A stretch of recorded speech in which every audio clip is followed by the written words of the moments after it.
Let's talk about truth, belief, knowledge, and the flat earth theory.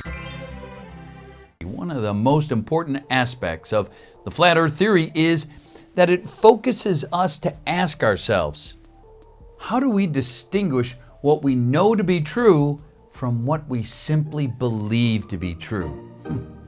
Some people turn to science for help with this, but real science can never offer us truth. The best science can ever say is, here's a useful theory that seems to describe the elements of our world in a way in which it's useful to us for our current purposes. The conclusions drawn aren't truth. They're simply our best understanding of our reality based on the limited information we have available to us in this particular moment.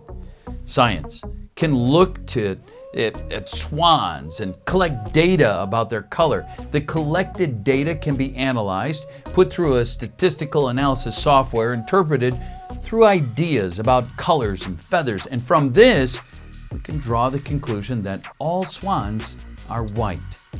We can replicate this study and come to the same conclusion again and again.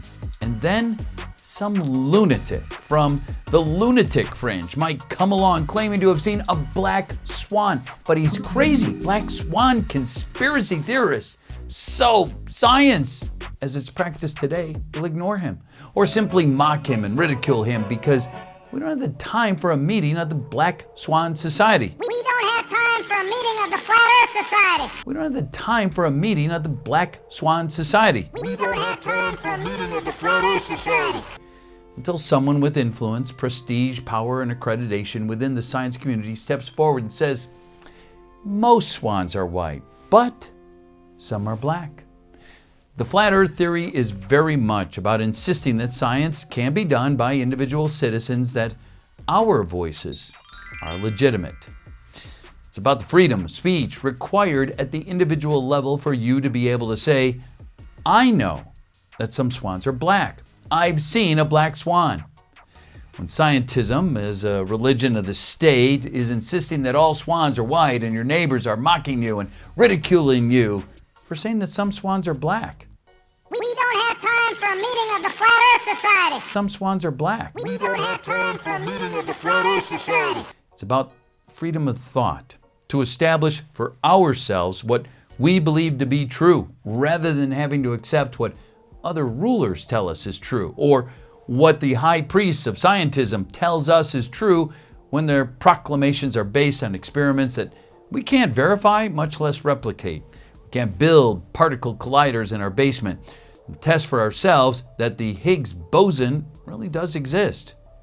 It's about the power to dissent, to refuse to conform to groupthink, to refuse to pretend to believe in what the group and its leaders have decided we should believe, what we must believe in order to be respected as equals in our societies. In the 1950s, the world was promised a bright future where we would have colonies on the moon, flying cars, holidays in space, and affordable housing for everyone, and glass and metal towers reaching up to the skies.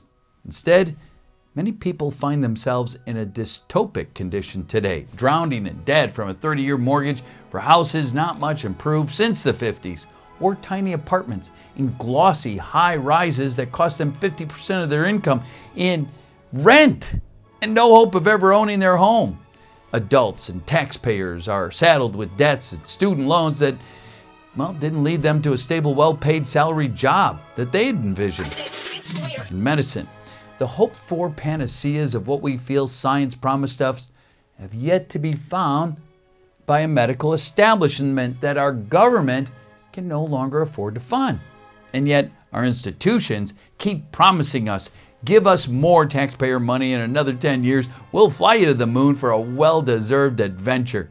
But at the end of the 10 years, another 10 years are found to be needed. And in the 67 years since the Americans have landed on the moon, supposedly, we have yet to send anyone back for a holiday.